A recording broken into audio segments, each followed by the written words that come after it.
আসসালামু আলাইকুম সম্মানিত মুসলিয়ান কেরাম, আপনারা দেখতে মদিনার মসজিদ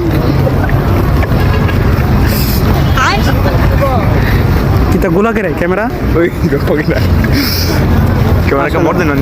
বসে এটাই হচ্ছে মসজিদে কুবা, ইসলামের সর্বপ্রথম মসজিদ যেটি মদিনায় অবস্থিত।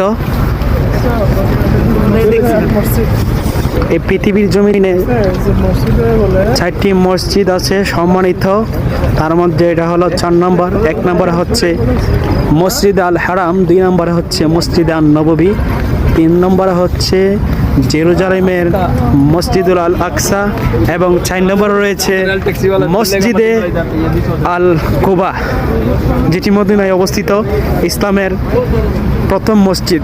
এই মসজিদে আল্লাহর হাবিব সাল্লাল্লাহু আলাইহি সাল্লাম প্রতি শনিবার আসতেন পায়ে হেঁটে এখানে নামাজ পড়ার জন্য। সেই সুবাদে উম্মতে মুহাম্মদীর দল সেখানে নামাজ পড়ার জন্য আসে। এইখানে নামাজ পড়লে অনেক ফজিলত। যে ব্যক্তি ইখলাসের সাথে এখানে 2 রাকাত নফল নামাজ পড়বে, আল্লাহ রাসূল বলেছেন তার আমলনামায় একটি উমরা হজের সওয়াব লিখে দেওয়া হবে। সুবহানাল্লাহ।